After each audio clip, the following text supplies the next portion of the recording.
তো hello everyone, আজ আমি তোমাদের আমাদের ফিমেল বডিতে প্রেগনেন্সির টাইমে যে সমস্ত ফিজিওলজিক্যাল চেঞ্জেসগুলো দেখতে পাওয়া যায় তার মধ্যে রিপ্রোডাক্টিভ সিস্টেমে যে সমস্ত চেঞ্জেসগুলো হয় সেগুলো নিয়ে আজ বলবো। তো প্রেগনেন্সিতে হরমোনের প্রভাবের জন্য কি হয়, আমাদের ফিমেল বডিতে অনেক রকমের চেঞ্জেস দেখতে পাওয়া যায়। তো রিপ্রোডাক্টিভ সিস্টেমে ফার্স্টলি চেঞ্জেস দেখতে পাওয়া যাবে, তারপর রেনাল সিস্টেমে চেঞ্জেস দেখতে পাওয়া যাবে, রেসপিরেটরি সিস্টেমে চেঞ্জেস দেখতে পাওয়া যাবে। দেন আমরা এই ভিডিওতে কি জানবো, রিপ্রোডাক্টিভ সিস্টেমের মধ্যে ব্রেস্টের মধ্যে কী চেঞ্জেসগুলো আসে সেগুলোকে নিয়ে।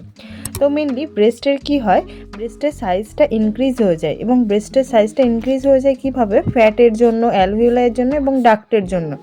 তো ইনসুলিন হরমোনটা বেশি পরিমাণে ক্ষরিত হওয়ার জন্য ফ্যাটের প্রোডাকশানটা বেশি হচ্ছে এবং ব্রেস্টের সাইজটা ইনক্রিজ হয়ে যাচ্ছে এখানে। তো প্রোজেস্টেরনের জন্য কি হচ্ছে, অ্যালভিওলাইতে যেখানে মিল্ক সিনথেসিস হয়ে স্টোর হয় সেই জায়গাটার পরিমাণটা বাড়ছে, এবং ডাক্টস মানে যেখান থেকে মিল্কটা রিলিজ হচ্ছে ইস্ট্রোজেনের প্রভাবে। তো মেনলি আমরা এই ভিডিওর মাধ্যমে কি জানলাম যে রিপ্রোডাক্টিভ সিস্টেমের মধ্যে ব্রেস্টে কী চেঞ্জেসগুলো আসে সেইগুলোই জানলাম। নেক্সট আমরা পরবর্তী ভিডিওতে রেনাল সিস্টেমের ওপরে কী চেঞ্জেসগুলো আসে সেগুলো জানবো। তো থ্যাংক ইউ এভরিওয়ান, এরকম মেডিকেল স্টাডি রিলেটেড আরও ট্রিকি ভিডিওগুলো দেখার জন্য আমার চ্যানেলের সাথে যুক্ত থাকুন।